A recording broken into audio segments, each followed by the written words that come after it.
Hello everyone, and welcome back to DMG. The title isn't clickbait. I did pick up a Ferrari from the e-waste for free. Now, it's a very flat Ferrari, and it's probably the only Ferrari on the planet with a CCFL backlight, but it's still really cool, and let me explain this. Now, this is not just a monitor someone stuck a Ferrari sticker on. This was an actual collab between Acer and Ferrari, and if you're a nerd like me, you may know about the Acer Ferrari laptop, but I did not know that there was a monitor, probably because that's a significantly less cool thing. But let me swing it around for you here and zoom in so you can read this. Special edition number 427 out of 6,000.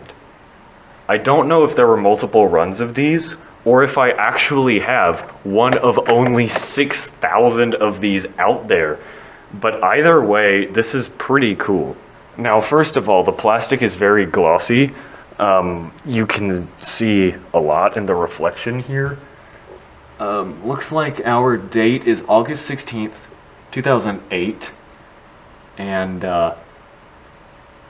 that's pretty much all that's interesting back here. We have HDMI, DVI-D, and VGA, and of course AC in. So also look at this stand. This is like insane.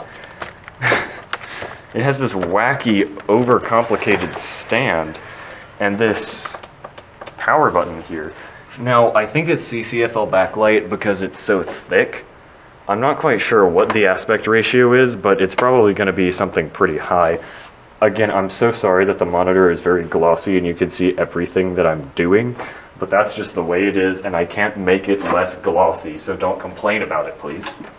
That is exactly what this Acer monitor back here does when the cable is not connected, and it was significantly less expensive.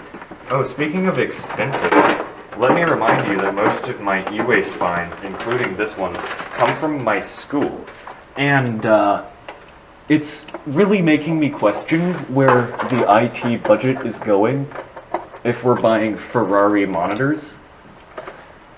Alright, I've plugged in a DVI cable, and we have very small Windows desktop. Now, to be very brutally honest from the start, I don't like how glossy it is. These types of monitors are a bit hard to film. I'll have to get it barely out of focus so you don't get the mess on screen. It's only 1680 by 1050. That's actually not that cool. Now, its name is F22. Now, it does have very, very good color. But you know, I thought native 1680 by 1050. 60 hertz. That's really not that good. So this was probably just like a regular monitor they slapped the Ferrari logo on and were like, yep, it's gonna be great. But I'm still gonna review it because it's pretty cool. Ooh, that contrast. This looks absolutely gorgeous. Like, especially for a CCFL backlit display, it is insanely good. I don't think it's going to come across on the camera as well as it does here. Wow! The blacks on this monitor are pretty much the deepest I've ever seen from a CCFL tube, or CCFL backlight. It is not 2002, so I'm gonna fix that really quickly. Alright, to finish off our video really quickly of this monitor, this is just gonna be video from my phone because I don't have my camera right now. I wasn't planning on filming this, but then some interesting things arose. So in a second, I'm gonna do another color comparison test side by side with my other Acer monitor. But what I wanted to talk about now is it actually has its own driver. It's not just a generic plug and play display.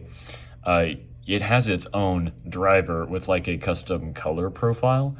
and it changes nothing when you install it. But that's actually pretty rare that a display will have its own driver.